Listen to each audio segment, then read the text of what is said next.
Ratu Naga tidak ditahan, hanya dipanggil SPRM.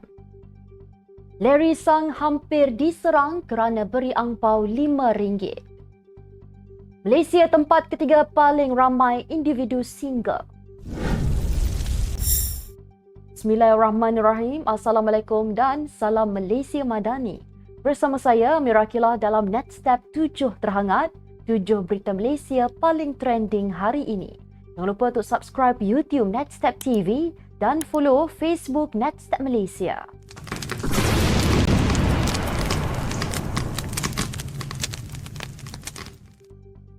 Ratu Naga tidak ditahan, sebaliknya hanya dipanggil untuk memberi keterangan oleh Suruhanjaya Pencegahan Rasuah Malaysia SPRM pada Jumaat.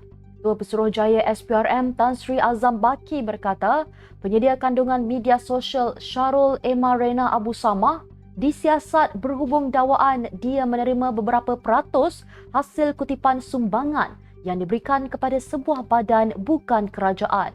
Katanya setakat ini, dia masih memberi keterangan di pejabat SPRM Putrajaya dan belum ditahan.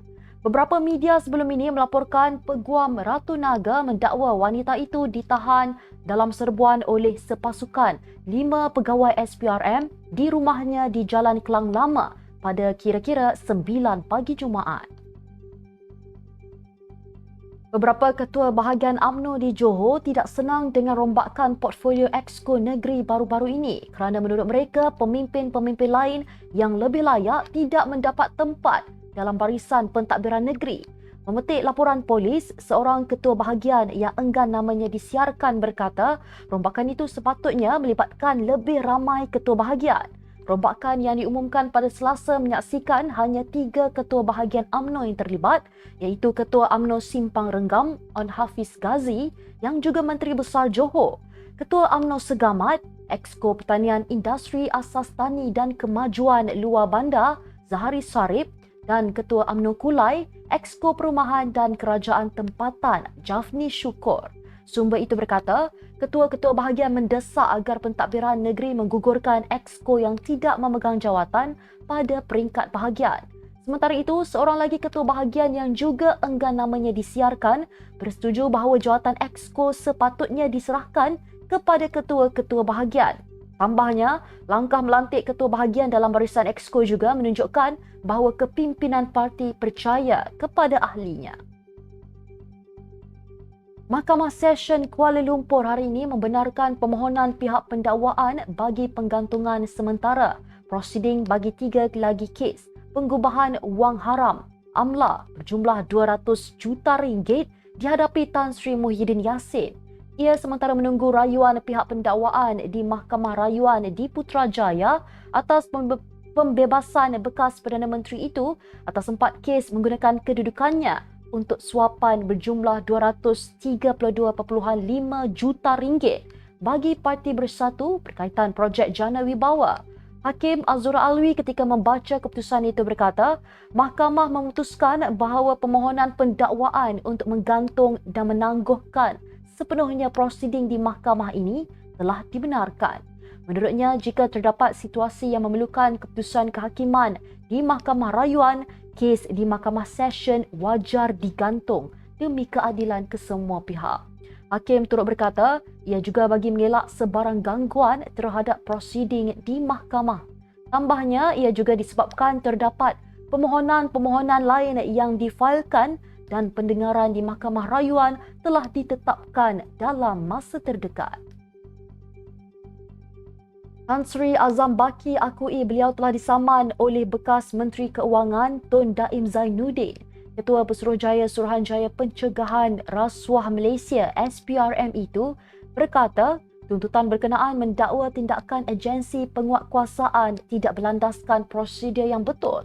Beliau berkata demikian ketika menjadi tetamu program Dialog TVS bertajuk Integriti, sejauh mana ketelusan dinilai yang akan disiarkan pada 8.45 di saluran 122. Di dalam program dialog tersebut, Azam menjawab beberapa soalan panas berhubung tindakan memerangi rasuah oleh SPRM termasuk melibatkan kes berprofil tinggi.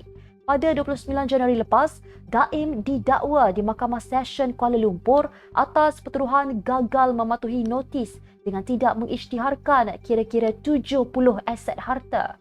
Bagaimanapun, beliau tidak mengaku bersalah dan minta dibicarakan sebaik jurubahasa membacakan pertuduhan di hadapan Hakim Azura Alwi. Tidak puas hati dengan pemberian ampau RM5 oleh anggota Parlimen Julau Larry Sang, 4 individu ditangkap atas dakwaan terlibat dalam kegiatan Samseng. Ketua Polis Daerah Julau DSP Andam Sulin berkata, semua suspek ditangkap pada jam 6 petang pada 12 Februari, kira-kira 24 jam selepas Sang membuat laporan polis. Hasil siasatan mendapati semua suspek dikatakan tidak berpuas hati disebabkan ampau yang diberikan oleh pengadu berisi RM5 sahaja.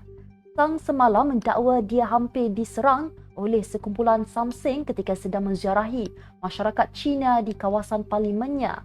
Dakwanya ada kalangan mereka berkata telah menyediakan senjata dalam kereta untuk menyerangnya, tetapi bagaimanapun hanya pertengkaran tercetus dan seorang tuai rumah ataupun ketua rumah panjang dikasari. Malaysia berada di tempat ketiga dalam kalangan negara Asia Tenggara yang mempunyai paling ramai individu yang masih belum berkahwin. Dapatan itu berdasarkan kaji selidik Sea Asia Statistik yang melaporkan bahawa Malaysia mempunyai sebanyak 44.68% individu bujang. Individu bujang ditakrifkan sebagai belum berkahwin, bercerai, berpisah atau balu.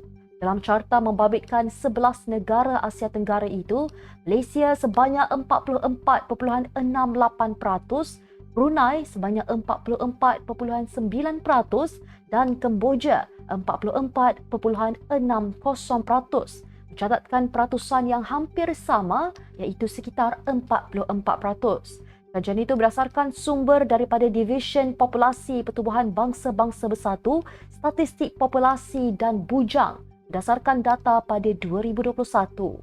Dari 1970 hingga 2021, PBB mengumpulkan data perkahwinan mengenai lebih 1.6 bilion individu bujang di seluruh dunia. Orang ramai mula membanjiri lembah makanan Perda sejak awal pagi tadi kerana tidak mahu melepaskan peluang mendapatkan barangan keperluan dengan harga lebih murah, terutama beras putih Malaysia Madani pada jualan termurah Madani hari ini. Kebanyakan mereka juga menyifatkan inisiatif jualan termurah Madani banyak memberi manfaat kepada rakyat bagi meringankan beban dalam menangani isu kos sara hidup. Program berkenaan memfokuskan kepada penawaran produk makanan asas utama seperti ayam, daging, sayur-sayuran, buah-buahan, barang kawalan dan runcit yang dijual pada harga murah. Terdahulu, Perdana Menteri Datuk Seri Anwar Ibrahim turut melakukan tinjauan sempena program berkenaan. Beliau menghabiskan masa kira-kira 45 minit menyantuni peniaga dan pengguna yang mengunjungi jualan tersebut. Sekian sahaja 7 terhangat hari ini. Jangan lupa bersama saya setiap hari pada waktu yang sama untuk ikuti 7 berita Malaysia paling trending hanya di 7 terhangat. Follow Facebook Netstep Malaysia dan subscribe YouTube Netstep TV. Netstep Malaysia menjangkau informasi, mengorak inspirasi. Saya Mirakilah, Assalamualaikum dan salam sejahtera.